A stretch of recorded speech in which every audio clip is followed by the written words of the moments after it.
ನೋಡ್ತಾ ಇದ್ದೀರಾ CBT Kannada TV.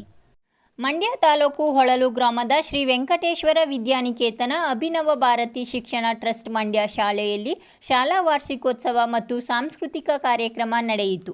ಸಾಂಸ್ಕೃತಿಕ ಕಾರ್ಯಕ್ರಮದ ಉದ್ಘಾಟನೆಯನ್ನು ಮಾಜಿ ಶಾಸಕರಾದ ಎಚ್.ಬಿ. ರಾಮೂರವರು ಉದ್ಘಾಟಿಸಿ ನಂತರ ಮಾತನಾಡುತ್ತಾ, ಇತ್ತೀಚಿನ ದಿನಗಳಲ್ಲಿ ಸಮಾಜವು ಕಲುಷಿತವಾಗಿದೆ.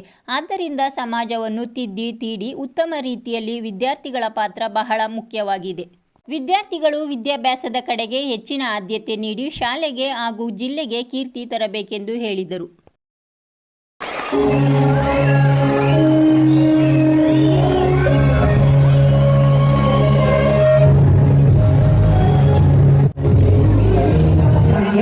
ಅನಂತ ಪ್ರಣಾಮಗಳು.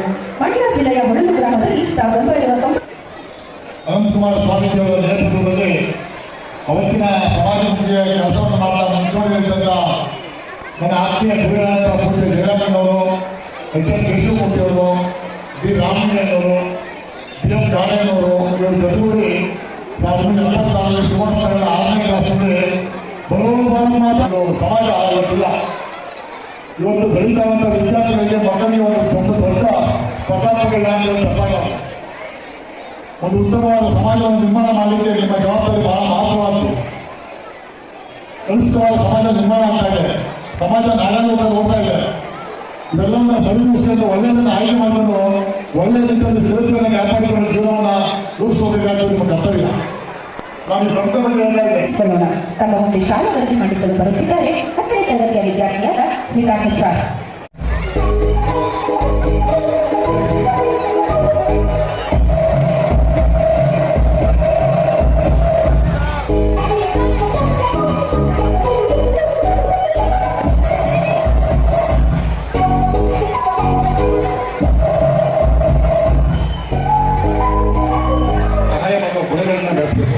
ಆಗ ವಿದ್ಯಾಸಂಸ್ಥೆಗಳು ಬರಬೇಕು ಅಂತಂದರೆ ಇದು ಒಂದು ಮಾದರಿಯಾದ ವಿದ್ಯಾಸಂಸ್ಥೆ.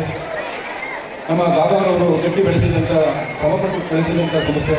ಇದರಲ್ಲಿ ಬೇರೆ ಸ್ಕೂಲ್ಗಳಲ್ಲಿ ನಮ್ಮ ಮಾತಾಡ್ತಾ ರಾಹುಲ್ ಹೇಳಿದರು, ಮಂಡ್ಯದಲ್ಲಿ 1976ರಲ್ಲಿ ಅನಂತಕುಮಾರಜಿಯವರು ಒಂದು ಸಣ್ಣದಾಗಿ ಒಂದು ಇದು 6ನೇ 15 ಪ್ರೆಸಿಡೆಂಟು ಕಾಲೇಜವರು ರಾಮಲಿಂಗ ಕಾಲೇಜಲ್ಲಿ ಊರಿನವರು ಅನೇಕ ಕಡೆ ನಮ್ಮೂರಿನಂತೂ ಭಾಳ ಉನ್ನತ ಮಟ್ಟದಲ್ಲಿ ನಡೀತಾ ಇದೆ.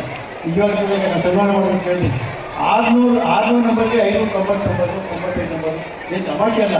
ಹಳ್ಳಿಗಾಡಲ್ಲಿ ಇವತ್ತು ಇದು ಸಿಟಿನ ತಗೊಳ್ತಾರೆ ಇಲ್ಲ ಅಂತಲ್ಲ. ಹಳ್ಳಿಗಾಡಲ್ಲಿ ತಂದೆ ತಾಯಿಗಳು ಎಜುಕೇಷನ್ ಇಲ್ಲ ಅಂತಾದರೂ ಕೂಡ ಅವರು ಸ್ವಂತ ಓದಿ ಮಾಡಬೇಕಂದ್ರೆ ಅದು ಈ ಸಂಸ್ಥೆಯ ಒಂದು ಕಾರ್ಯವಾಗಿ ಅವರು 99 ಇನ್ನೂರು ಕೋಟಿ ಬೇಕಾಗ್ತಿರ್ತೀವಿ. ಆ ಮಟ್ಟದಲ್ಲಿ ಭಾಳ ಒಳ್ಳೆಯ ವಿದ್ಯಾರ್ಥಿ ಆಗ್ತಾ ಇದೆ. ಕಾಂಪಿಟೇಷನ್ ಇದೆ. ಇವತ್ತು ನೋಡ್ತಾ ಇದ್ದೀವಿ, ಏನು ಪ್ರಯೋಜನ ಆಗ್ತಾ ಇಲ್ಲ, ಭಾಳ ಕಷ್ಟ ಇದೆ. ನೀವು ಮಕ್ಕಳನ್ನ ನಮ್ಮ ಸೂಪರ್ ಮಾತಾಡ್ತೀವಿ, ನೀವು ಕಷ್ಟ ಬೇಕಾಗ್ತದೆ. ನಾವು ಮಕ್ಕಳಿಗೆ ಮೊಬೈಲ್ ತಗೊಳ್ಳೋದು ಭಾಳ ಬರ್ತದೆ. ಆ ಒಂದು ಕೆಟ್ಟವನ್ನು ಬಿಡಿಸ್ಬೇಕಾಗ್ತದೆ. ಹೆಚ್ಚಿನ ಅದೇ ಆದೇಶವನ್ನು ಇವತ್ತು ನಮ್ಮ ಶಿವಣ್ಣ ಸಾಹೇಬರು ಕೊಟ್ಟಿದ್ದಾರೆ. ನಾವು ಮುಂದಿನ ದಿನಗಳಲ್ಲಿ ಪ್ರಯತ್ನ ಮಾಡ್ತೀವಿ. ಈ ಭಾಗದಲ್ಲಿ ಹೆಣ್ಮಕ್ಳುಗಳಿಗೆ ಒಂದು ಮಹಿಳಾ ಕಾಲೇಜನ್ನು ಪ್ರಾರಂಭ ಮಾಡಲಿಕ್ಕೆ ನಾವೆಲ್ಲ ಸರ್ವತೋಮುಖವಾದ ಒಂದು ಪ್ರಯತ್ನ ಮಾಡ್ತೀವಿ. ಅದಕ್ಕೆಲ್ಲ ನಿಮ್ಮ ಸಹಕಾರ ಇರಲಿ. ನಿಮ್ಮ ಹೆಣ್ಮಕ್ಳು ನಿಮ್ಮ ಮನೆಯಲ್ಲಿ ಓದಿದ್ರೆ ಇನ್ನೂ ಚೆನ್ನಾಗಿರುತ್ತೆ ಅಂತಕ್ಕಂಥದ್ದು ನಮ್ಮ ಭಾವನೆ. ಅದೇ ರೀತಿ ಈಗಾಗಲೇ ನಾವು ಕಳೆದ ಪ್ರೆಸ್ ಮೀಟಿಂಗ್ನಲ್ಲಿ ಪ್ರಾಥಮಿಕವಾಗಿ ಮಕ್ಕಳಿಗೆ ಬೇಕಾಗಿರ್ತಕ್ಕಂಥ ಮಾಂಟೆಸರಿ ಸ್ಕೂಲ್ಗಳನ್ನು ಓಪನ್ ಮಾಡಬೇಕು. ಇದೇ ಊರಿನಲ್ಲಿ ಅವರಿಗೆ ಹೆಚ್ಚಿನ ಒಂದು ಅನುಭವ ಸಿಗಲಿ ಇರ್ತಕ್ಕಂಥ ಉದ್ದೇಶ ಇಟ್ಟು ಮಾಂಟೆಸರಿ ಉನ್ನತ ಮಟ್ಟದನ್ನು ಈ ಬಾರಿ ಪ್ರಾರಂಭ ಮಾಡ್ತೀವಿ. ಅದರ ವಿವರಗಳನ್ನು ನಮ್ಮ ಶಾಲೆ ಮುಖ್ಯಸ್ಥರು ತಮಗೆ ತಿಳಿಸಲಿದ್ದಾರೆ.